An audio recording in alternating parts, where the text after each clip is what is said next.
Sitting in the cul-de-sac, contemplating murder. Swerving with my circus, looking for a purpose. Pseudo clean record, hope got another surface. Good day and welcome to another episode of Culper's Canteen Cup. For today's episode, we're going to chat about a very frustrating, entertaining, and mind-boggling topic, recruiting and retention. But first, we'd like to do our part and recognize a small business. Hey everybody, if you're like me, this quarantine has absolutely killed, being able to go out and get things. And even, as my wife has found, Amazon doesn't exactly get here like it used to.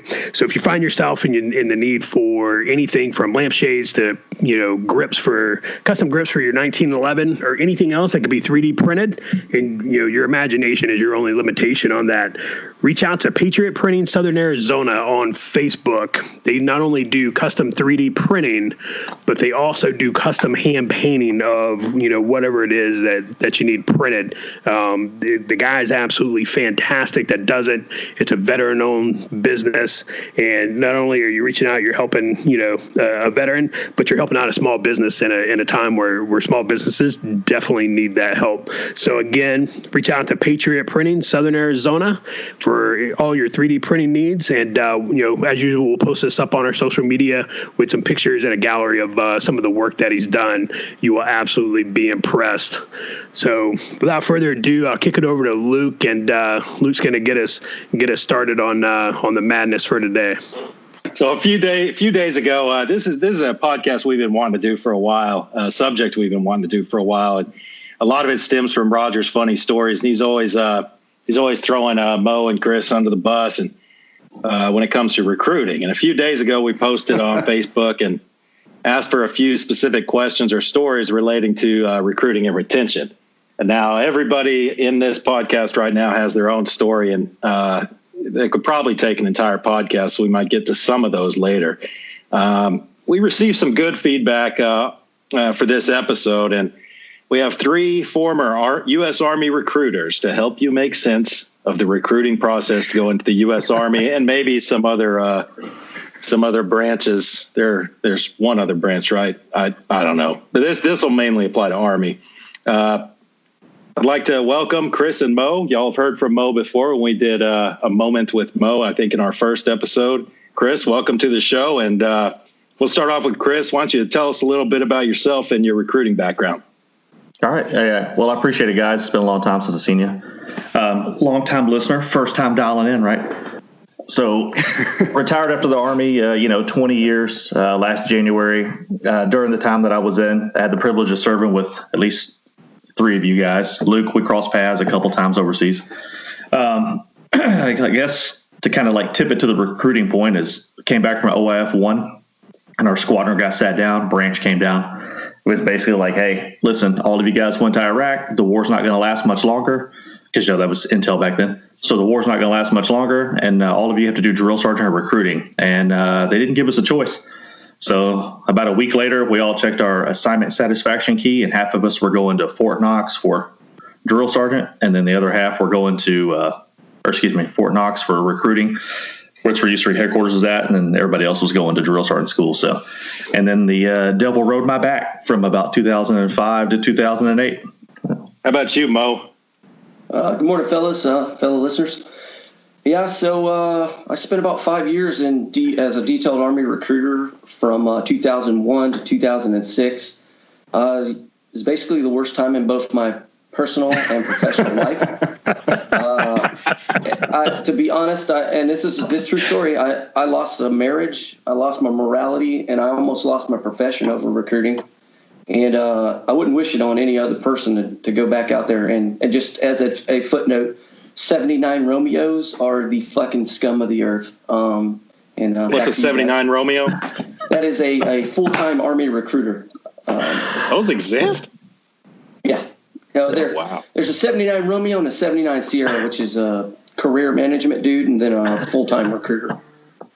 Hang on, Roger. Hang on. Oh, yeah, that's right. Roger was one of those for about 6 months. I forgot about that. Fuck, my bad. So you know what, Mo? You lost the marriage, you lost your morality, and you almost lost your profession. But look who you gained. You gained your friend. You know what? Right? In all seriousness, I have Roger to thank for forcing me to fill out a packet once I broke my legs in that motorcycle accident. So my career changed because of him. But then I was able to retire as a master hunter. So filled out your packet twice. He actually got so because that dumbass broad in Fort Huachuca lost it. This is how bad it was, and nothing against light wheel vehicle mechanics or anything like that, but it got so bad that, I put in Mo's counterintelligence packet, and you know it is. It takes a year or 2 years or whatever. I mean, everything just moves dirt slow, and he got so sick of it. He's like, "That's it. I'm becoming." Where'd you go? Like Fort Gordon or something like that? No, I went to fucking the Army mechanics course. He's like, "That's it. I'm gonna go be a mechanic. I'm done." And I was in the mechanics course for like 8 weeks. I was almost finished with it, and then CI Branch came back to me. He was like, "Hey, you want to be a guy?" And I was like, "Please God, dear God, yes." I was dirty every day. Horrible.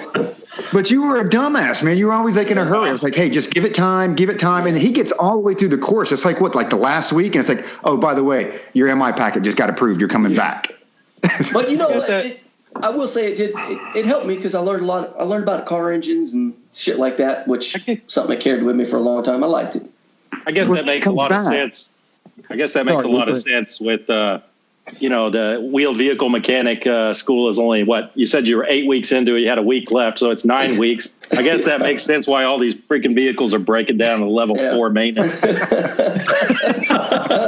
I shit you not. Like, so you everybody here knows me. I'm not the shining light bulb, but I had the highest GPA in the class. I was like, what? There's something wrong with this place. I think you just proved Luke's point. Just saying. Yep. Oh man, hey. And then he comes back, right? And I'm trying to work his assignment because we all know, right? There's shitty assignments as a CI guy. And there's some that are more coveted than others. And I'm just like, "Hey man, just give me some time. Let me work with Branch. I'm gonna get you where you want." But of course, Mo, again, that's how bad recruiting was. He was ready to get out, and you keep dicking around, you're gonna end up like Stryker Brigade. And what happens? Yeah, man, I had to get the hell out of here. Where are you going? Stryker Brigade. I'm like, It made me a man. And you were up there for like 5 years, right? Yeah, dude. I spent 3 years as a human platoon sergeant, and then another 2 years as the senior intel sergeant. I was there for a minute. We deployed a couple times. Good Lord. Yeah, hell of a first assignment. And then for myself, I was a recruiter for 3 years out here in Arizona.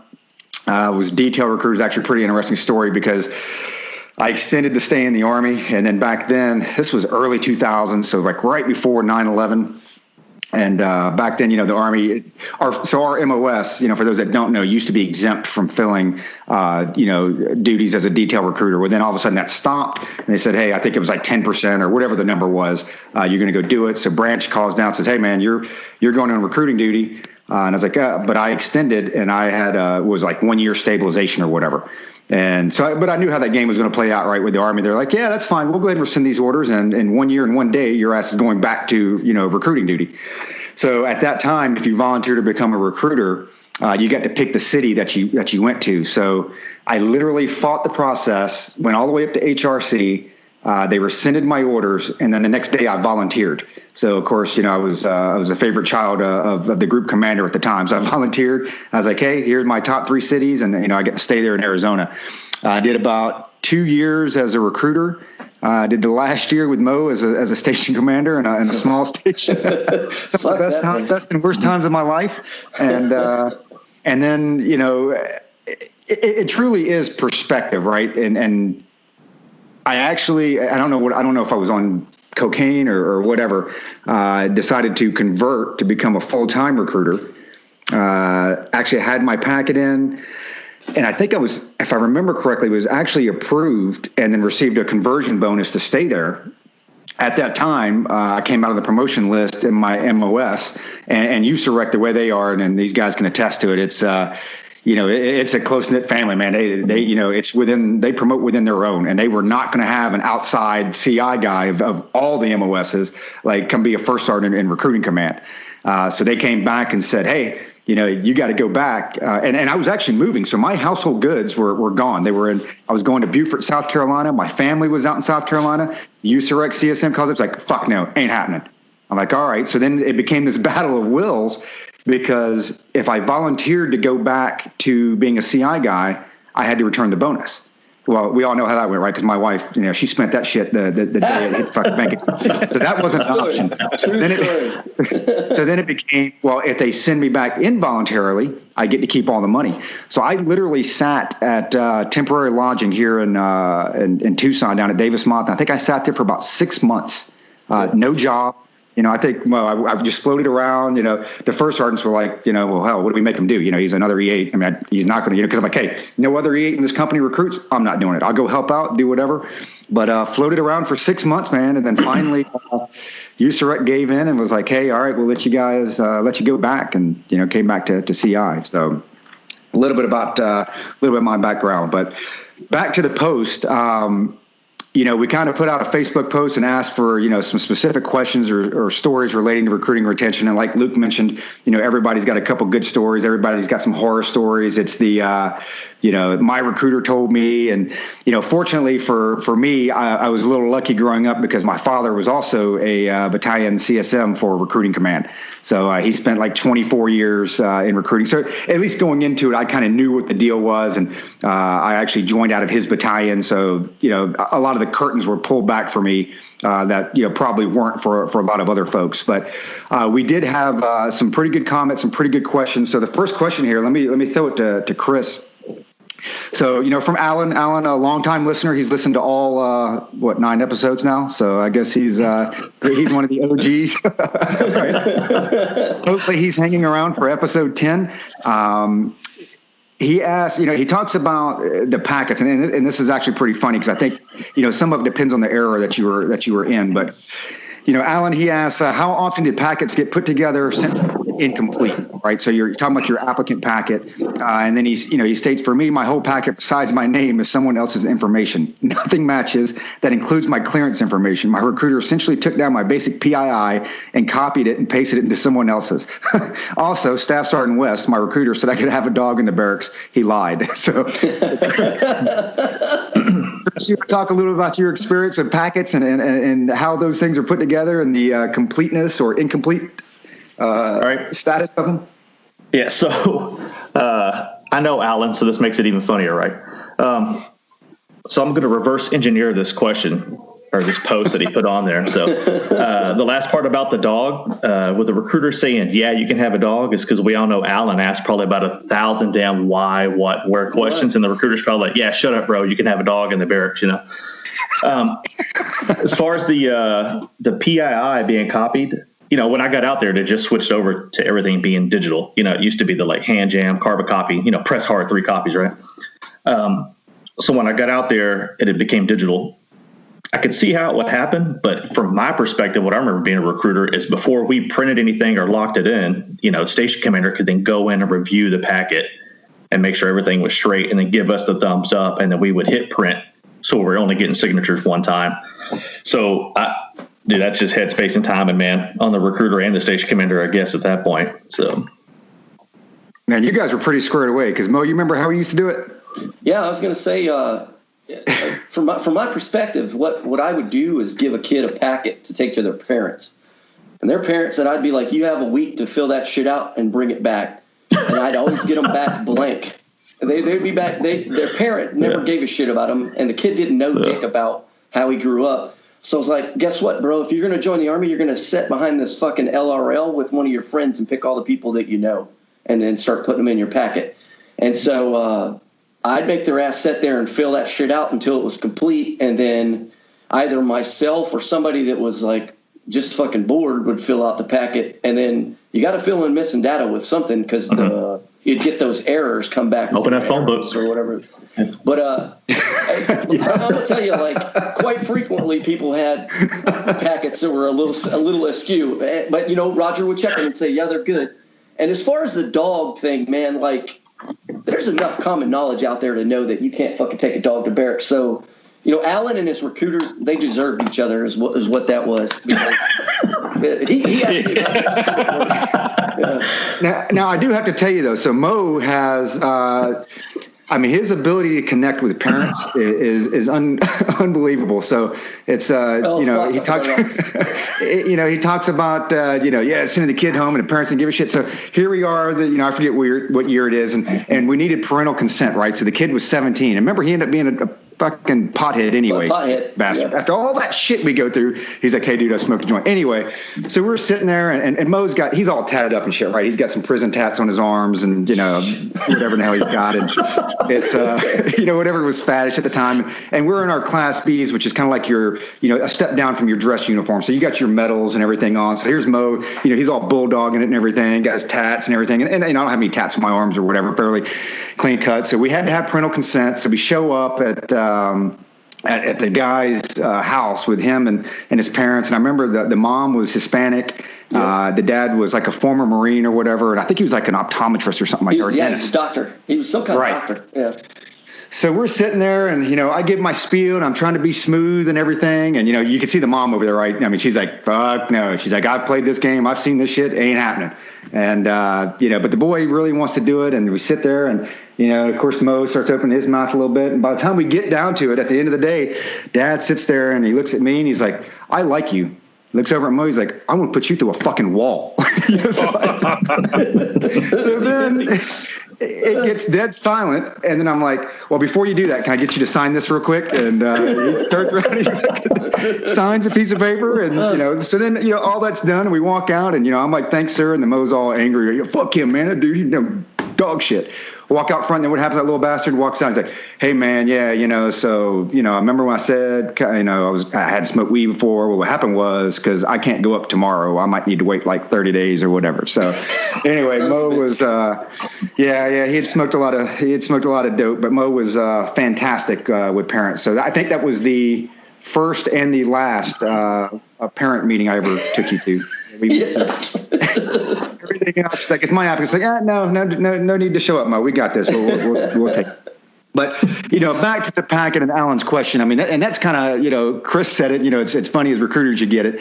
You had to look at you had to fill everything out, right? It's like filling any other form out. So if something was blank, you get the X back, and if it was good, you got the check mark. So it's like, hey, who did you know in 5 years ago this address? So back then we had phone books, and we would just pull phone books up. It was like, hey, pick a name. There you go, Thompson. That's what we're using. What's the address? Plug that bad boy in, because you had to get it to replicate. You had to get everything to to pass muster. And at the end of the day, being CI guys, and maybe we're the worst recruiters because it's like, man, that security interviewer, they're going to cover all that shit with you anyways. Just put whatever in there. You're going to sit down with them, and they're going to fix all that stuff, right? Oh, jeez. Well, no, Josh, when you joined, I mean, everything that you had to put in the form, or what happened with you? So I tried to do. So it took me 2 times. So right when I graduated high school, so I was a JRTC nerd in high school, and so I graduated. I was like, man, I'm going to go in the Army. And a couple of my really good buddies, they joined that summer as well. So we all went. So you went to the recruiting station. Just walked in the door, man. And, my dad tried to get me to go in the Air Force. He practically begged me to go in the Air Force just for the quality of life. But he was an Army guy. And so I was like, I want to, join the Army. And I had family members in the Navy and the Marines. The Navy, Marines, I repeat myself, and, a couple in the Air Force. But so I walk in, we start talking and start filling out the forms and stuff like that. And the guy's like, okay, do you have any scars? Have you had any surgeries? Well, I was like, well, yeah, I had open heart surgery when I was 6. Right. And so he was like, do you have a scar from that? And I'm like, yeah, bro. Like I have I have a 6-inch scar on my chest. My wife keeps telling me it's 8 inches, but it's 6 really. And so, and he was like, is it visible? I was like, well, yeah, dude. Like, I mean, it's a big ass scar on my chest. So he's like, oh man, shit. You got paperwork for that? I was like, dude, it happened in 1983. Like, no, I don't have paperwork for it, And so he took me into the station commander's office, and they made me take my shirt off, and they're looking at it, and they're like, do you think they'll see that down at the military processing station? They're like, oh, shit, man, yeah, they're going to see that. We can't hide that. They're going to ask questions. And so they sent me away. They're like, man, you're going to have to go provide all your medical paperwork and basically a doctor's note from a cardiologist, saying that I wasn't going to die in basic training, which is crazy because they're like, get a hold of the doctor who did the surgery. This is 1995. I'm like, dude, this was 1983, man. That dude's probably dead. And so it took me a long time. It took me 2 years to, get the paperwork. And then I was busy drinking beer and partying, and wasting my parents' money, trying to go to college, but not really going to class.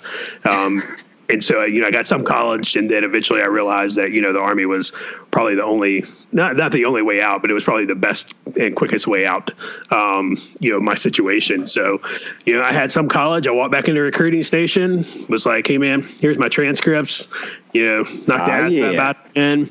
Was like, had some college, here's, high school diploma, all that stuff. Was like, here's what I want to do.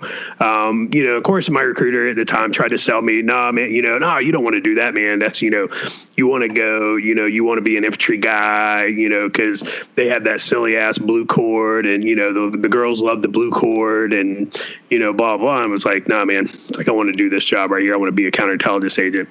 So I get down to to MEPS in Jacksonville, and walk around. They put a finger in my butt and everything, and so I finally go and sit down with the dude who where you pick your job, and I was like, yeah, man, 97 Bravo counterintelligence. He was like, sorry, that's not available. He's like, the only thing we have available right now was field artillery, and so.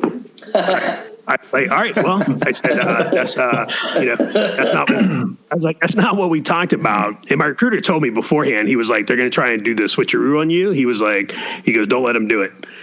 And so I was like, all right, man, well, you call me when, let me know when, you get it. And so I called my recruiter. Jacksonville, it's a 3-hour drive from Tallahassee. So I called my recruiter. I was like, hey, man, I'm done. He was like, bro, it's like 1 PM. What do you mean you're done? He's like, you still got a couple more. You should have a couple more hours. I was like, no, they told me what job wasn't available, so come pick me up.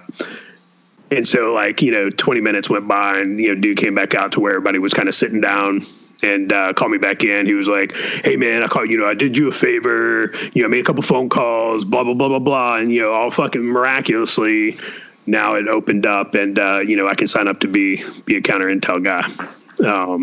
So that was really, that was my story. I didn't have, nothing like super crazy. I didn't have any recruiters trying to come over and hook up with my sisters or anything like that. And that does go, and I'll tell the listeners out there, there are definitely different categories of recruiters. You got like 3 or 4, right? Because you've got the one that everybody talks about, that you hear all the war stories about, are the dirty recruiters, right? And those are the ones that do not have the best interest of the candidate at hand. They are looking at, I got to make mission. I'm going to do whatever it takes. I'm going to lie to this kid. I'm going to lie to his parents.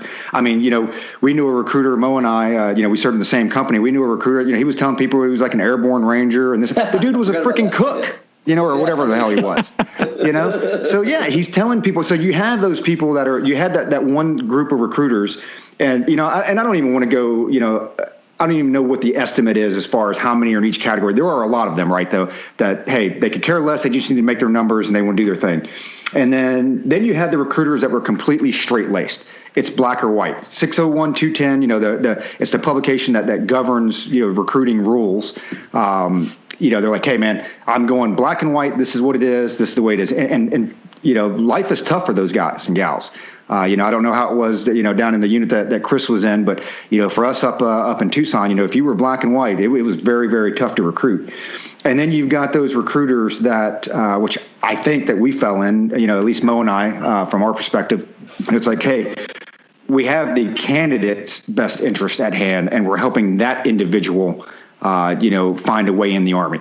Because, it comes down to, and I think we've talked about it before. It's like, hey, they ask you stupid questions. Hey, have you ever had headaches? Well, who hasn't had headaches, right? But hey, the Army associates headaches with migraines, and guess what? You can't join the Army with migraines.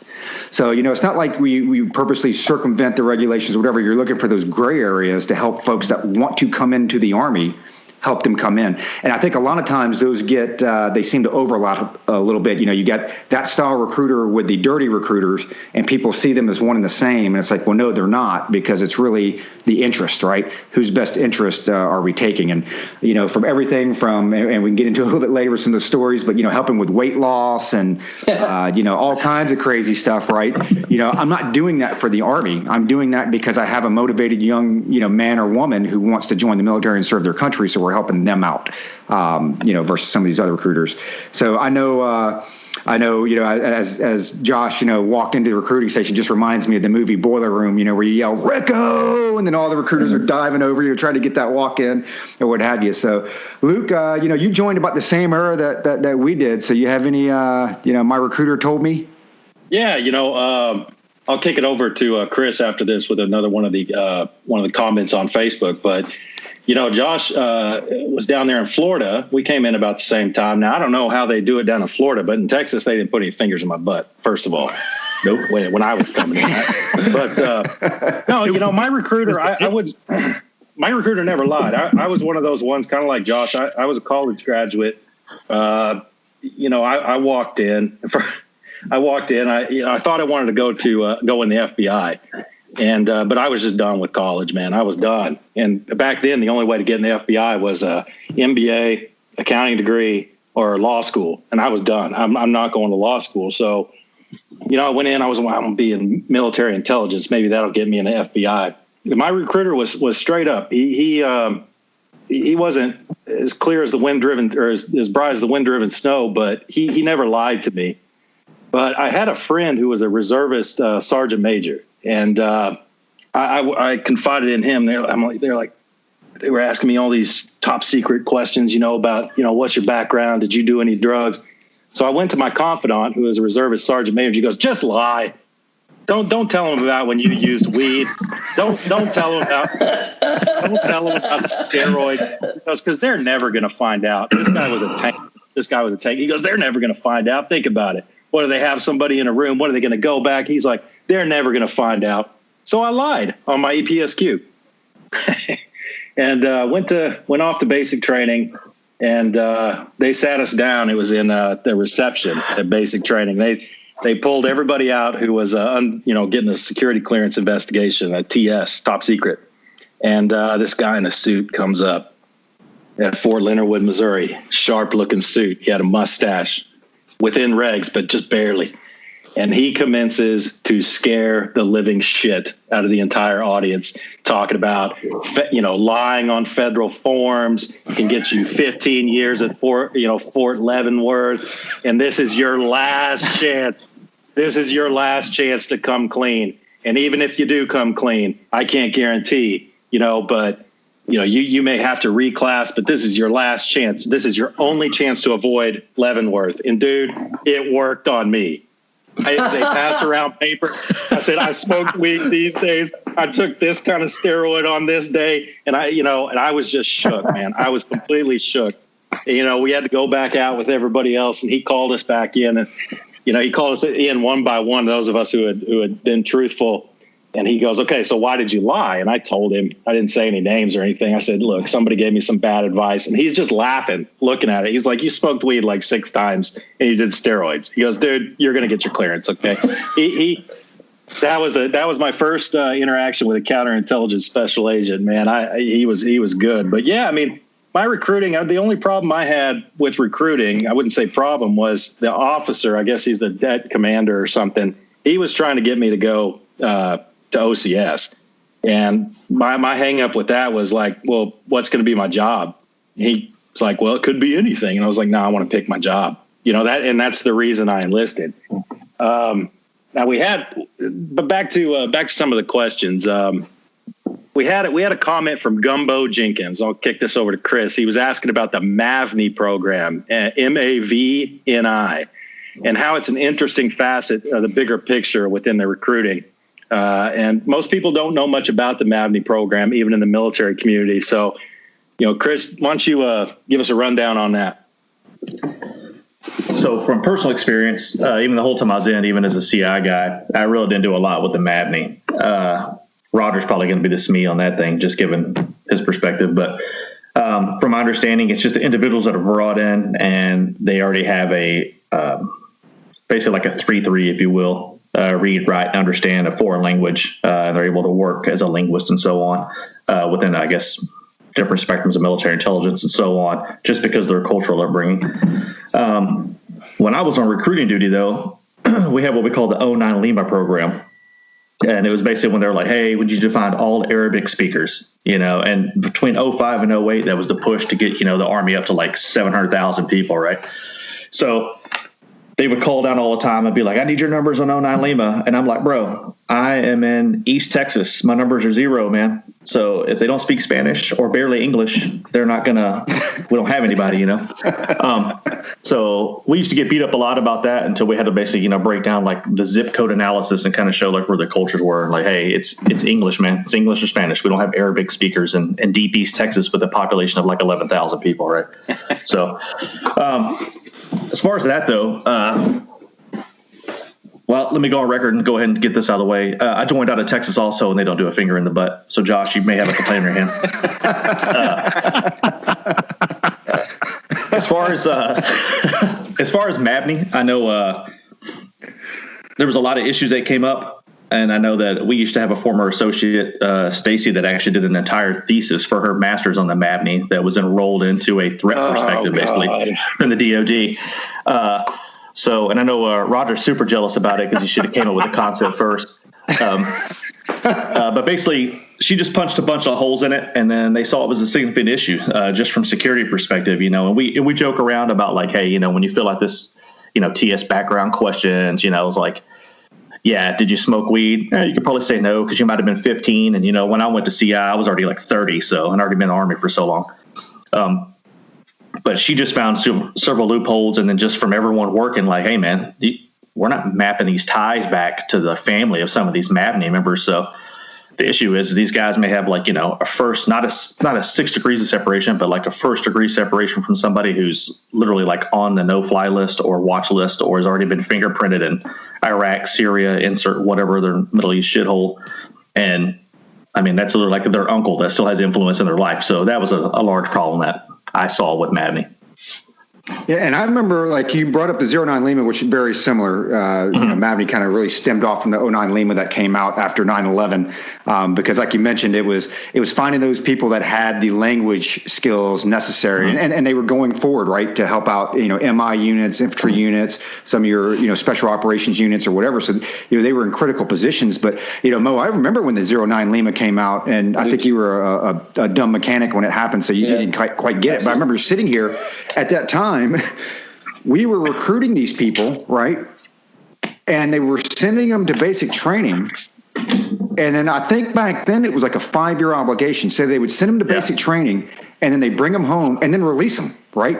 They're like, hey, man, you're not doing drills. You're not doing anything. Release them. But then within 5 years, they can activate them and bring them back. So like Chris is saying, not just the, degrees of separation. So you take this guy or gal, which, again, in recruiting, our job was to recruit. That's it. I'm there to find qualified applicants and put them in. I'm not there to weed them out. That's a drill sergeant's job. I'm not there to determine if they're trainable or this and that. I'm just there to get the numbers there, right? So you find these people. We're not going very deep in their background. We send them to basic training. Maybe their uncle is part of ISIS or whatever, has that influence. Hey, we're going to send you to basic training, maybe teach another skill or two, and then release you back to the wild for 2, 3, 4 years, right? Doing God knows what. And then now 4 years later, okay, now we're going to activate you and send you back out, with your special operations unit, again, with extremely limited vetting.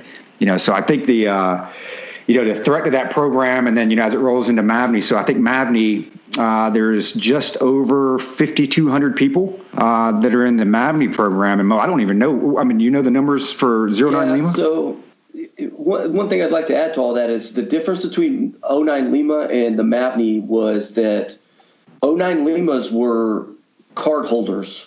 Mabneys are not. So you can have a Mabney that has nothing come to the United States and still enter into the program. So at least when you looked at a 09 Lima, they had some ties and history within the United States. At least they could tie back to a SF-86. But you're having dudes that are coming in on the military accessions vital to national interest, started under the SecDef, under the Obama administration. That program was just riddled with holes for insider threat. And so, like, you look at the numbers, and those numbers are dwindling down because it was suspended, and I think it's still suspended till they went through a big comprehensive review of it. So if you look at the total of the services, so the Navy, everybody else that was able to do it, they put a fraction of what the Army put in, because there was some shithead station commander was like, we can make numbers with these fucking guys.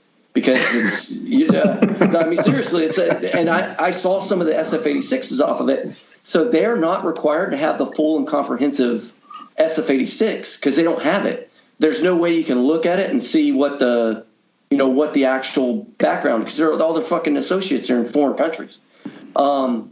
It's a huge insider threat loophole, and it's big on a liberal agenda. If you look at it, like there's a lot of players that deal with that on a higher level that want that incorporated. But my personal thoughts are it's going to go away soon because it's too hard to monitor is in the process. So back to the 09 Limas. So I put a 109 Lima in, and then I ended up working in Afghanistan with 209 Limas. So I don't want to take away from I don't want to take away from it. They were actually combat multipliers. Those. One was Pashtun and one was of Iranian descent, and they could durka all day long, and they helped out the. I'm just saying, like they did what they needed to do. They were able to help me wrangle like interpreters. They knew the culture. So it's on both sides of the house, Does that answer your question?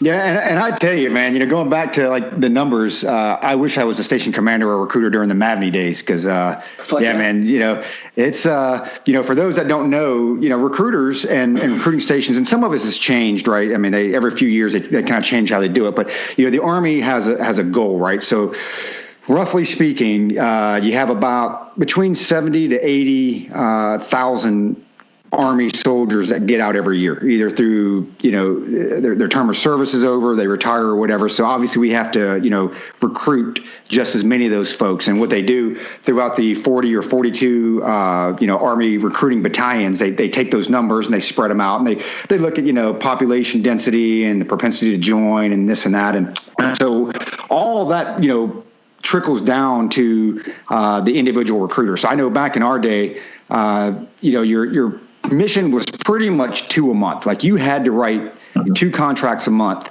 and you were gold. If you wrote 2 a month, nobody would ever mess with you.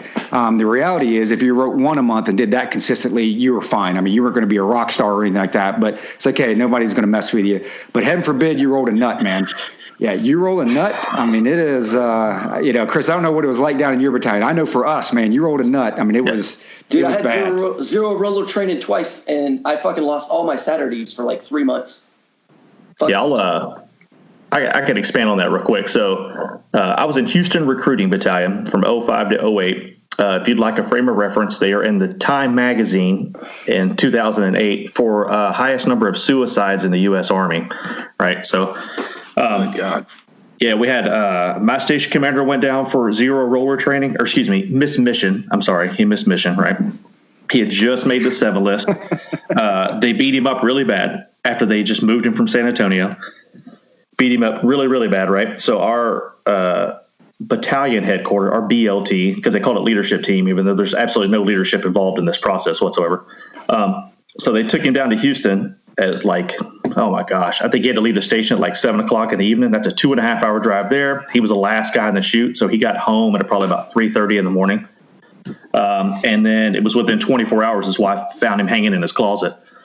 And so the issue that happened, and all of it was on record because some folks finally came forward, grabbed their nuts, and was like, hey, I'll testify, was, dude, they were belittling these guys down to the point of like they'd already threatened to take his rank, or excuse me, his promotable status away, and dredge up this tablet of data that could potentially be like recruiter improprieties and just wreck his career, right? So it was like blackmail to get it.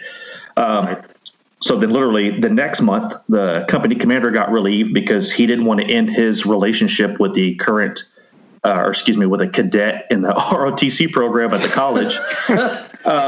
She wanted to end it, so she felt the best way to get this point across to the captain was, I'll call the captain's wife and we'll discuss it. So lo and behold, she didn't know. So then let's just go on from there. The next month after that, same thing. They went down to like load producer and beat up some mission commanders and whatnot. Same threat, same everything. Came back, and the station beside me in Henderson, Texas, the guy went out back and threw a rope around a tree branch and hung himself as well.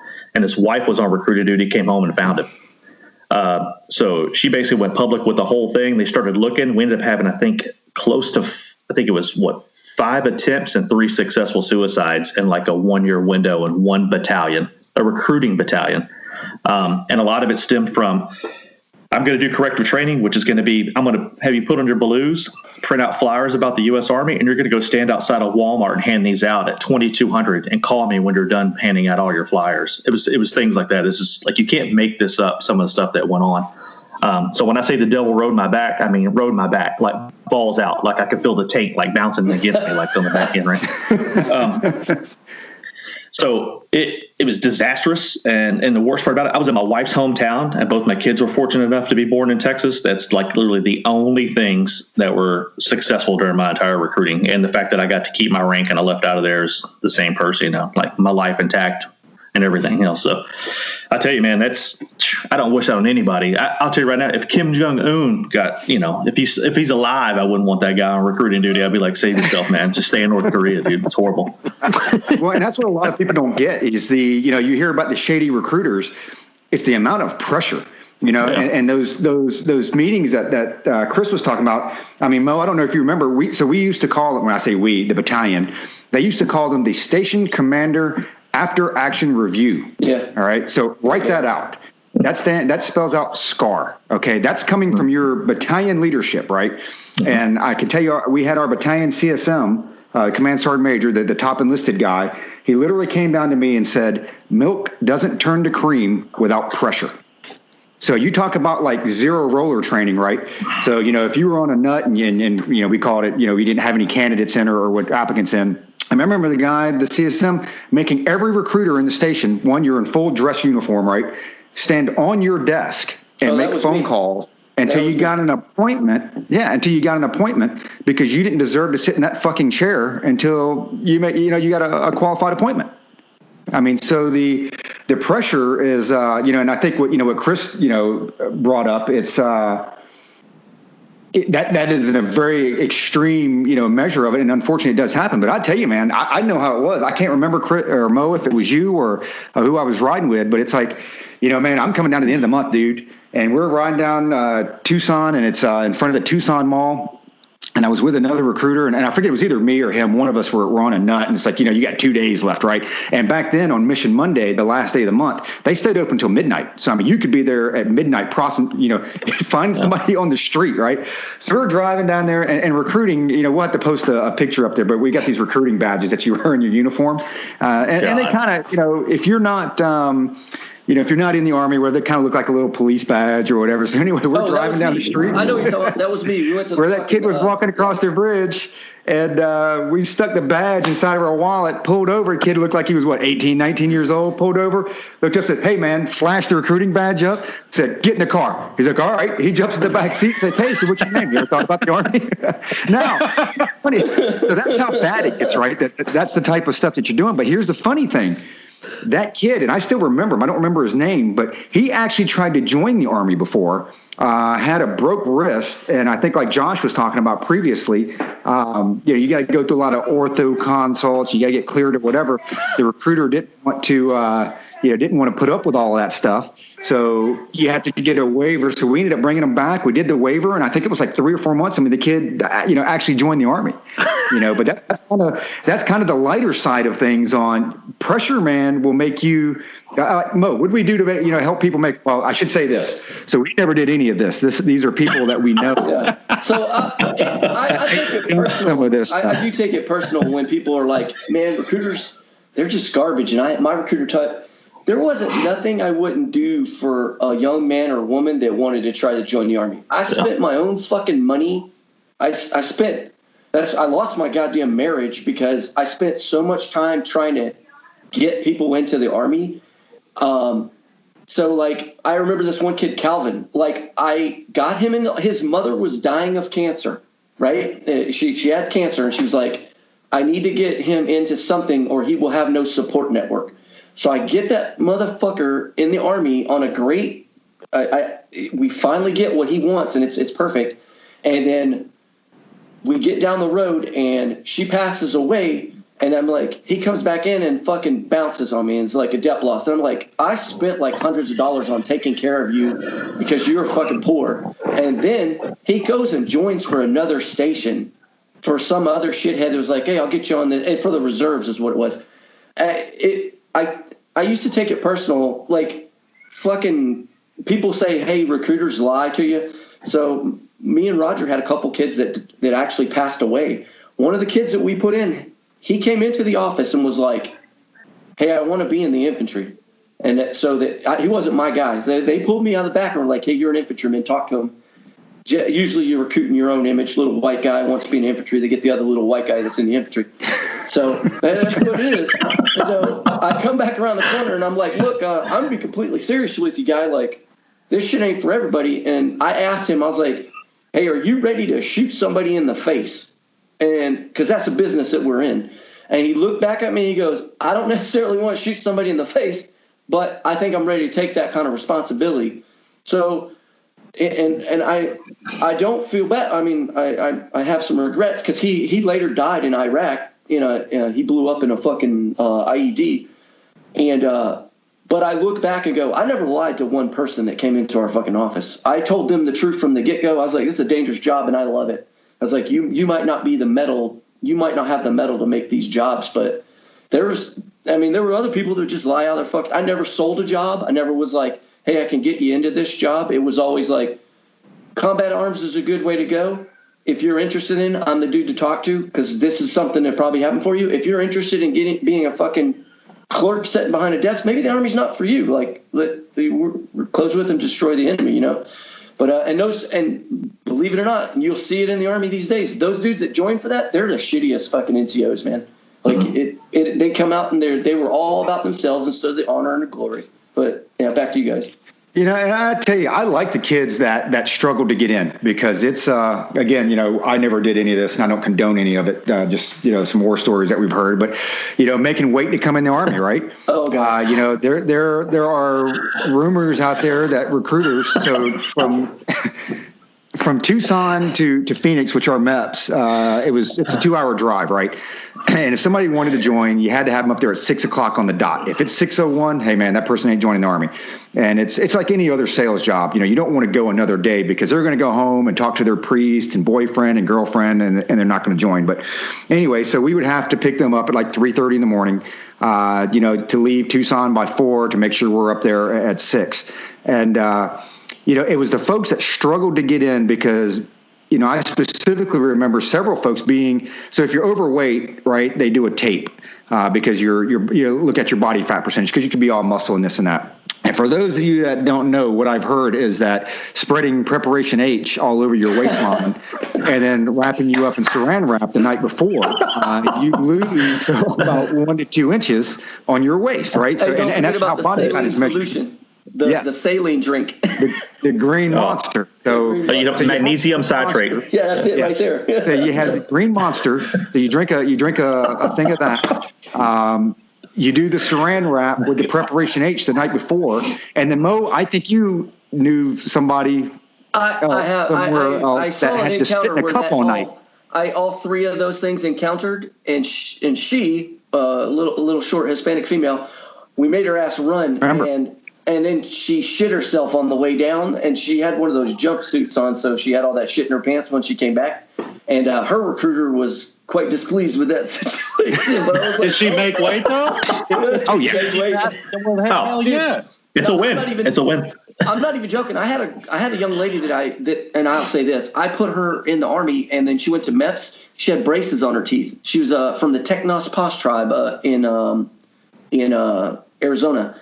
And they said, you can't join because you got braces on your teeth.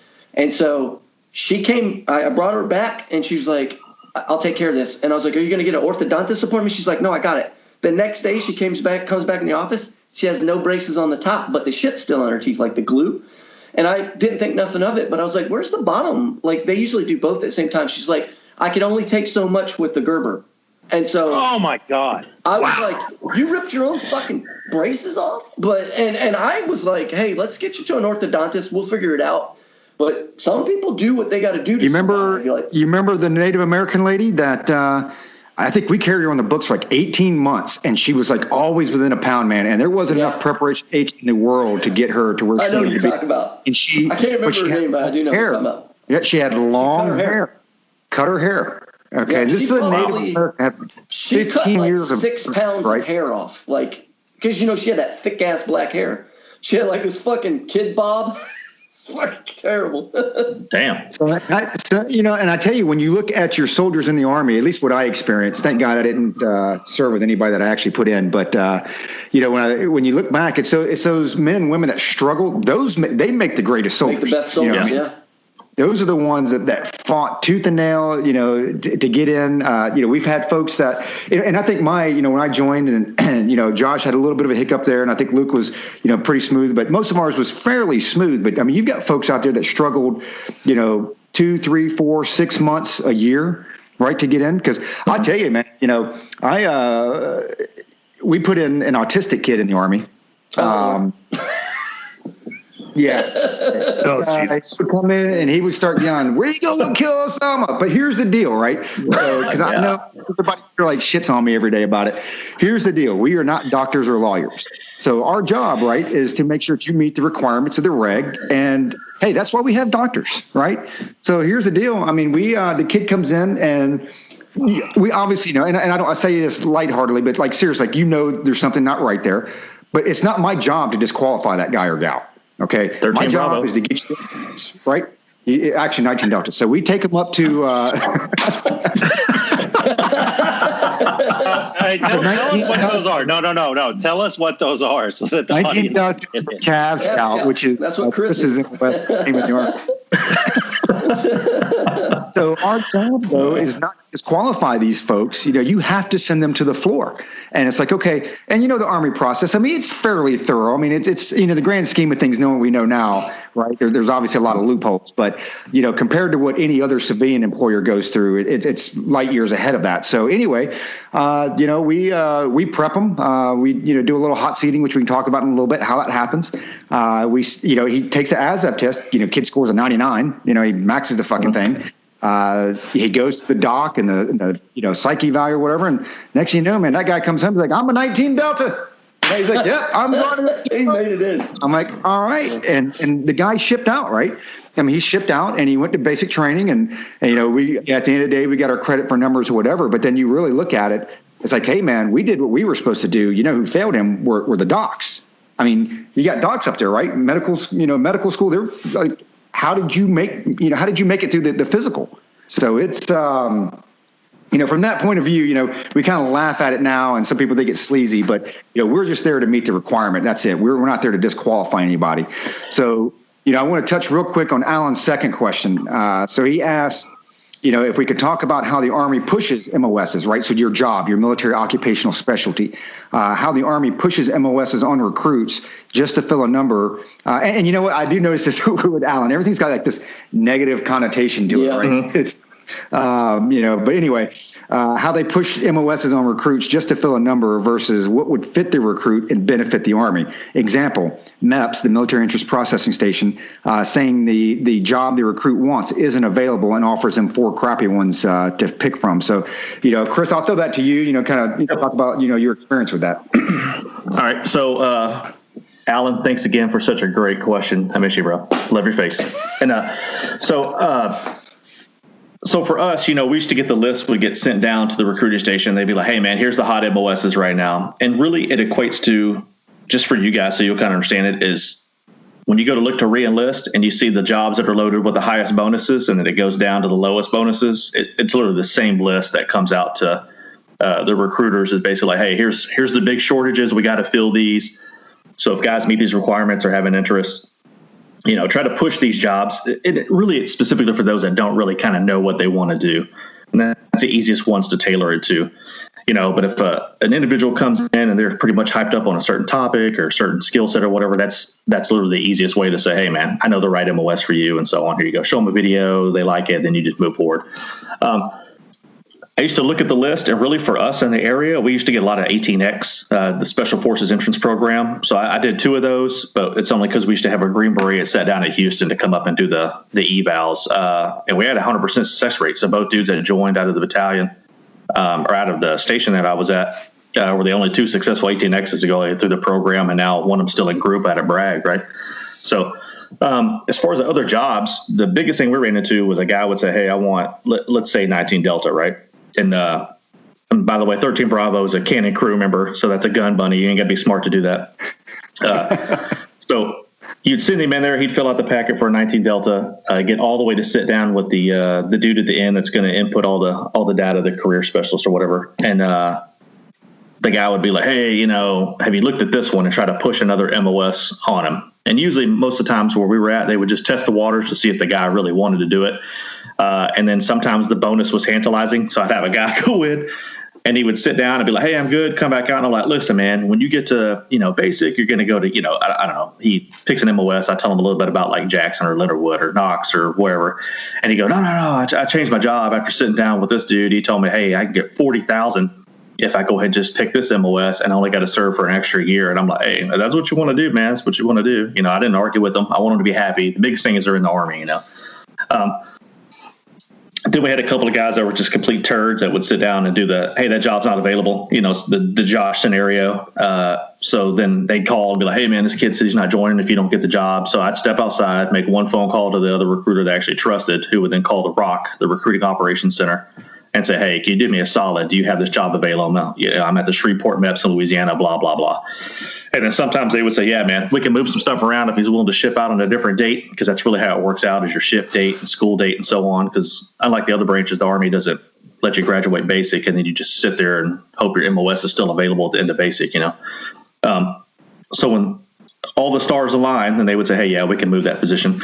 So we'd get it, and then chances are maybe he would just ship a little bit later date, but they can move some stuff around to make things happen. And that's been my experiences with it.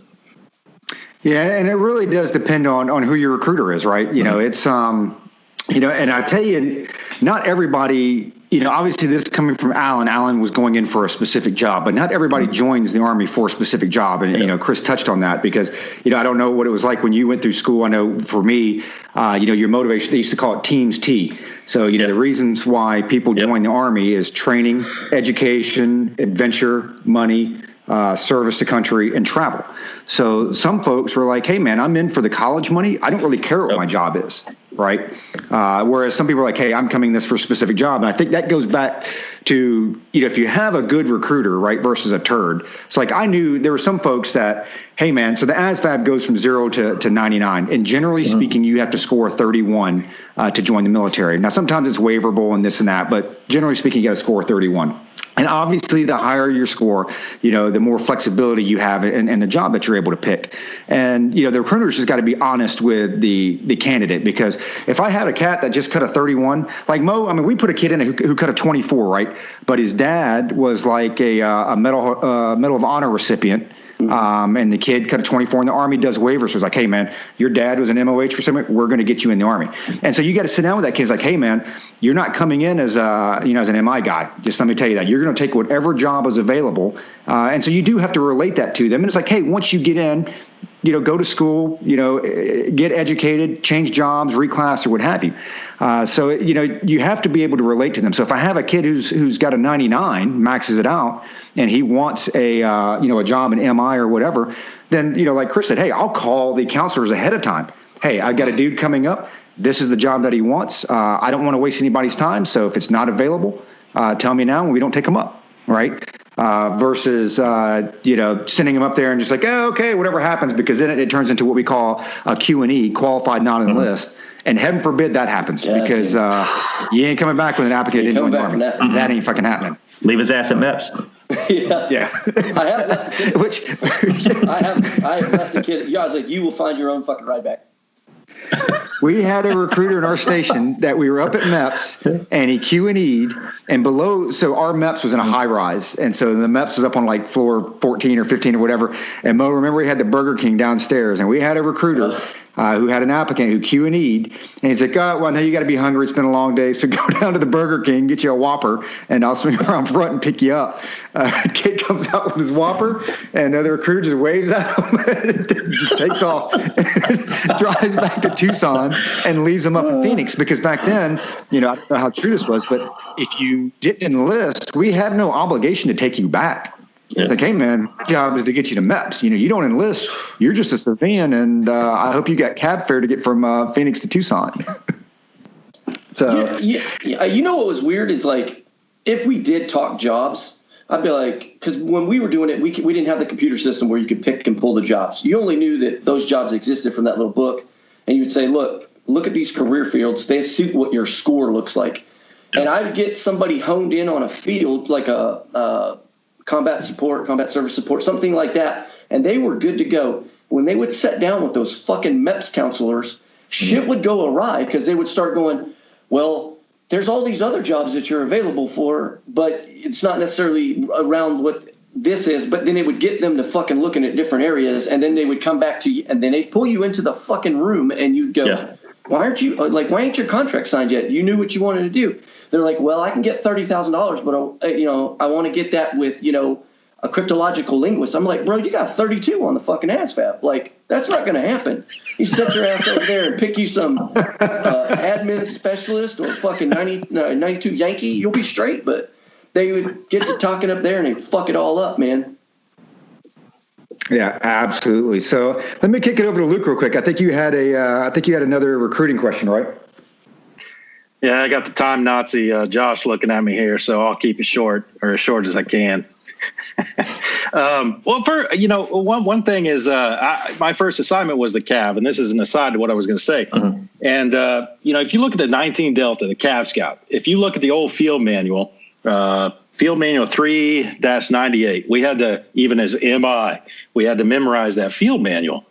And if you look at the Cav Scout, what they're supposed to do and what the job is, man, seriously, the smartest people should be going 19 Delta, not the dumbest. It's crazy. So thank you. If the kids, the kids coming in, hopefully maybe some parent or kid has listened to this out there, and if 19 Delta Cav Scout, they do need bright folks in that military occupational specialty. But one of my things is I've talked to recruiters twice. Once was for myself and once was for my daughter.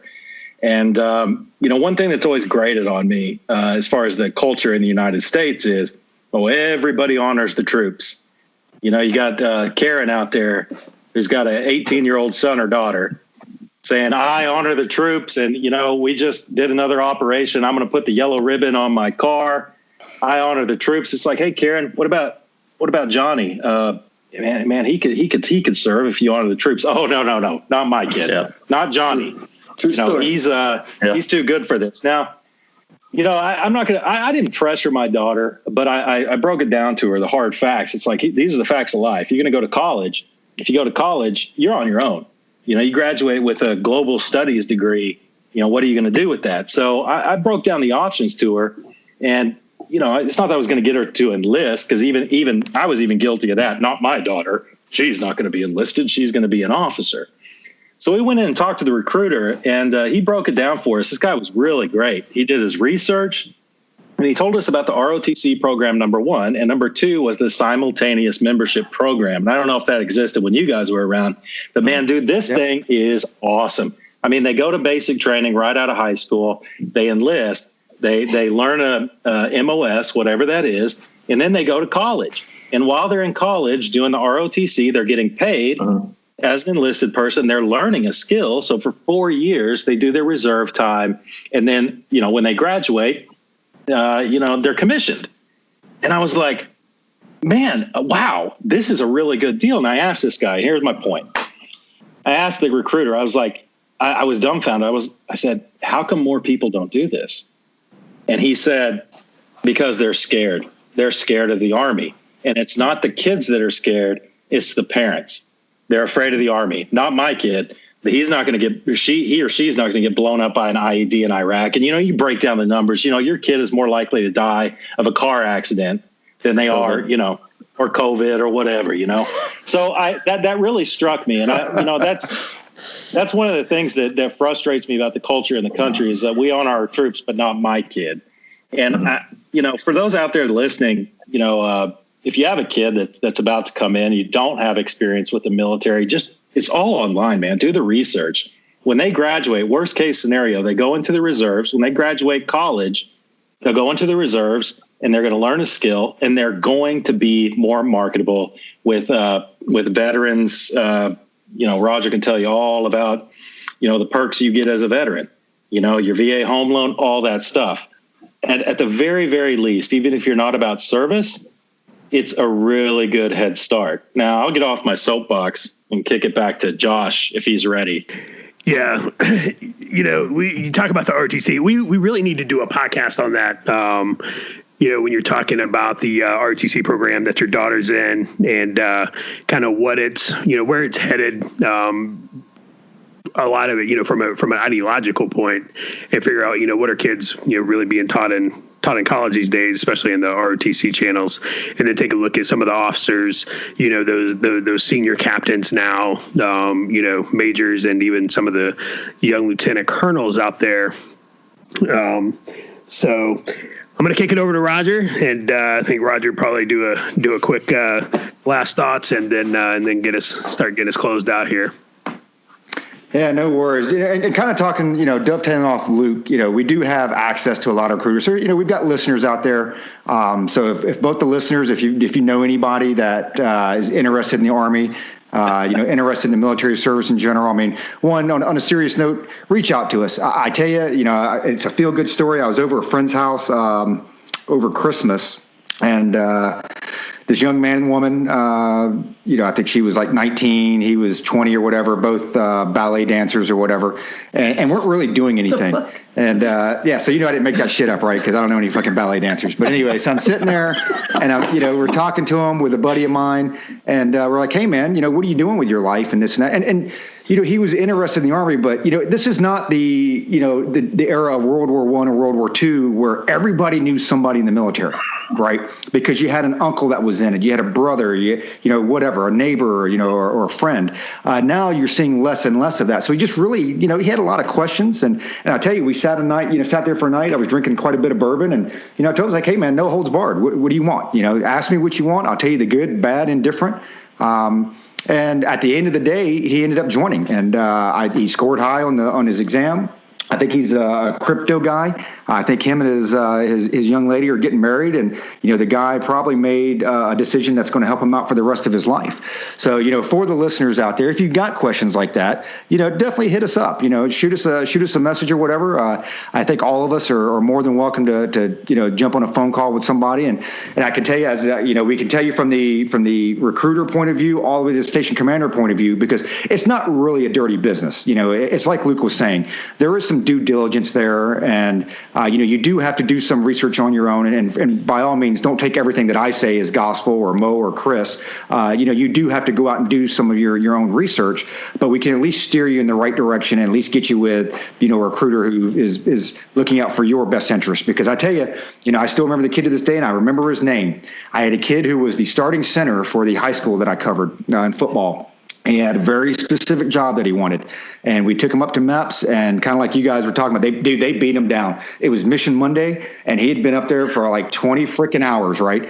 So he comes out, and he's like, I'm like, hey man, what's going on, right? I got bags under my eyes, tired as shit, and he's like, yeah, man, I'm just be a truck driver. I'm done. I'm just going to be a truck driver. I'm like, Carl, you are not going to be a fucking truck driver. You came up here to be, I think he was going to be a medic, Mike 6 or whatever, and then go off to RN school or whatever. I'm like, your mom and dad will kill me, and I'm not going to have the starting center of my high school football team go back to that high school and be like, yeah, I went up to go be a doctor and I came back as a truck driver. That's not going to happen. So anyway, I, ended up taking him as a Q&E, the only one I ever took. But point being, if you folks have questions out there, definitely hit us up. we'll shoot you the straight poop, because there are a lot of benefits, and I don't want to belabor the point, but I think we do need to do another episode on, well, one, retention. We never even touched that subject because that's another one by itself. And then I think maybe one coming up, we do one on just VA benefits. We can educate some of the folks out there, and maybe even educate Luke, because I think Luke's a veteran. We can talk to him about the VA system and disability ratings. That could get ugly. So with that being said, hey, Canteeners, Canteenies, because I'm assuming we have some kids that listen to this, right? So, we appreciate you guys and gals for listening. Thanks again to Mo for coming on and making this, not making this Mo's marathon. We kind of did keep it to Mo's minute. Thanks again for Chris. Probably one of the funniest dudes I know to throw out some one-liners out there. Just kind of makes you chuckle as you hear him speak. But appreciate both your times. One last thing, want to give another shout out to that Patriot Printing, Southern Arizona. Look them up on Facebook. Real big into 3D printing, especially as a hobby. I absolutely want to get into 3D printing, but I just end up printing a bunch of cock and balls and mailing it to Josh. Let's get real, dude. All right. So out of all us on here, 5 of us on here, first thing we're going to print, right? So it's like, hey, you give us a sketchbook, what's the first thing you doodle, right? So it happens. So anyway, thanks to everybody for listening, and until next time, stay frosty.